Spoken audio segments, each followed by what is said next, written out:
మన కోసం మన వార్తలు అందించే ఏటీఎం న్యూస్ కు స్వాగతం.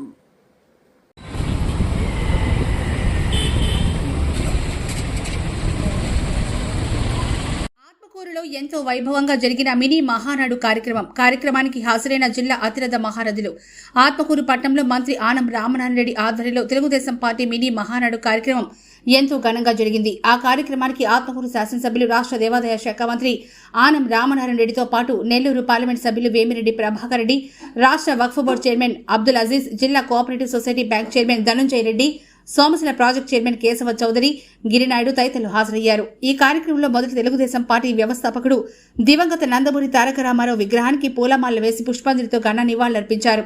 అనంతరం కార్యక్రమం ప్రారంభించి నియోజకవర్గంలో పలువురికి ముఖ్యమంత్రి సహాయనిధి చెక్కులు పంపిణీ చేశారు. మహానాడు కార్యక్రమం ఉద్దేశించి మంత్రి ఆనం మాట్లాడుతూ తెలుగుదేశం పార్టీ ఎన్టీ రామారావు గారి ఆశయ సాధనతో పనిచేస్తుందని, గొప్ప ఆశయంతో ముఖ్యమంత్రి చంద్రబాబు నాయుడు గారు పనిచేస్తున్నారని, వారి పనితీరుకు నిదర్శనం ఈ రోజు ఇక్కడ జరుగుతున్న మినీ మహానాడు కార్యక్రమానికి హాజరైన భారీ జనమే అని తెలిపారు. పార్టీలో నేతలందరూ కలిసికట్టుగా పనిచేయాలని మంత్రి ఆనం కోరారు.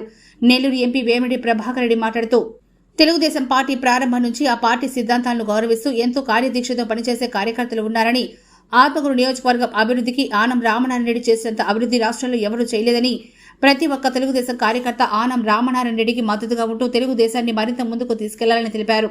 పార్టీ జిల్లా అధ్యక్షులు అబ్దుల్ అజీజ్ మాట్లాడుతూ ఆత్మకూరుకు ఆనం రామనారాయణ రెడ్డి దొరకడం ఇక్కడి ప్రజలు చేసుకున్న అదృష్టమని, ఆత్మకూరు అభివృద్ధి కోసం ఏ శాఖ నుంచైనా నిధులు తెచ్చే సత్తా ఉన్న నేత ఆనమని, అటువంటి వ్యక్తికి మనం నిత్యం వెన్నంటే ఉండాలని తెలిపారు. కార్యక్రమాన్ని ఉద్దేశించి మిగిలిన నేతలు, పార్టీ కార్యకర్తలు మాట్లాడారు.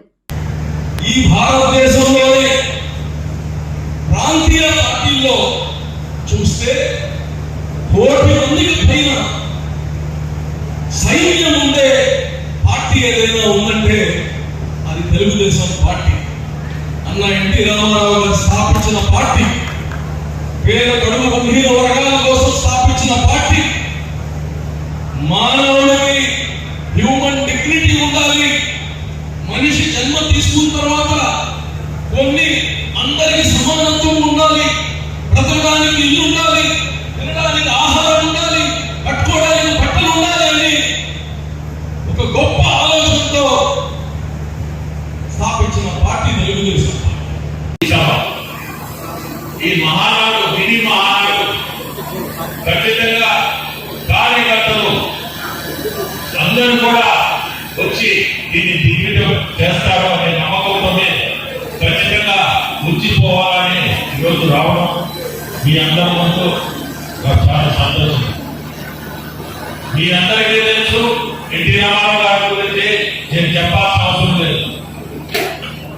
తెలుగు జాతికి ఆత్మగౌరవం తీసుకొచ్చిన వ్యక్తి, దేశంలోనే తెలుగు జాతికి ఆత్మగౌరవం అనేది కల్పించిన వ్యక్తి. పొద్దుపోయినా కూడా వర్షం పట్టుకునే వచ్చింది. అయినా కూడా మన నియోజకవర్గంలో ఈ యొక్క మహాసభకి ఏర్పాట్లన్నీ ఉదయం కాంతా పూర్తి చేసుకొని ఇప్పుడు సభ డెలిగేట్ యొక్క రిజిస్ట్రేషన్ చేసుకుంటూ లోపలికి వస్తున్నారు. వచ్చే వాళ్ళందరికీ కూడా స్వాగతం పలుకుతున్నాం. కొంచెం ఆలస్యమైన పర్వాలేదు. ఈరోజు హనుమత్ జయంతి కూడా ఉండడంతో చాలా మంది ఊళ్ళలో పూజలు చేసుకుని ఆలస్యంగా వస్తున్నారు. వారందరికీ కూడా మనస్ఫూర్తిగా ఈ వేదిక స్వాగతం.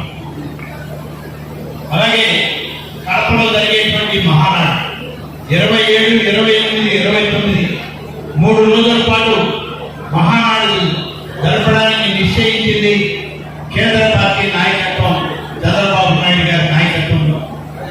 కాబట్టి వివిధ నాయకులను, అంటే మంత్రులను, పార్లమెంట్ సభ్యులను, సీనియర్ శాసనసభ్యుల్ని, కార్పొరేషన్ చైర్మన్లను అందరినీ ఒక్కొక్కరికి ఒక్కొక్క బాధ్యత ఇచ్చి ఈ మహానాడు దిగ్విజయంగా విజయవంతం అయ్యేదానికి ఏర్పాట్లు పరిశీలించాలి అని చెప్పి కమిటీలని ఏర్పాటు చేసి వారికి బాధ్యతలు అప్పచెప్పడం జరిగింది కేంద్ర పార్టీ నాయకత్వం. అందుకని ఈరోజు నిన్నటి నుంచి మొదలయ్యాయి కడప కేంద్రంగా కమిటీల యొక్క కలయిక సమావేశాలు. ముఖ్యంగా మన జిల్లాలో మరొక మంత్రి శ్రీ పొంగూరు పొంగూరు నారాయణ గారికి ట్రాన్స్పోర్ట్ కమిటీ చైర్మన్ గా ఇచ్చారు. చైర్మన్ గా వారు రాష్ట్రమంతా అన్ని జిల్లాల యొక్క ట్రాన్స్పోర్ట్ గురించి పరిశీలన చేయాల్సిన అవసరం ఉంది. అలాగే నేను మొత్తం మహానాడు ప్రాంగణంలో స్వర్గీయ ఎన్టీ రామారావు గారి దగ్గర నుంచి చంద్రబాబు నాయుడు గారు, శ్రీ నారా లోకేష్ గారు, మధ్యలో జరిగినటువంటి చంద్రబాబు నాయుడు గారు పాదయాత్ర, యువగలం పాదయాత్ర, ఇవన్నింటినీ కలిపి ఫోటో ఎగ్జిబిషన్ కమిటీ దానికి చైర్మన్ గా నన్ను నియమించడం జరిగింది.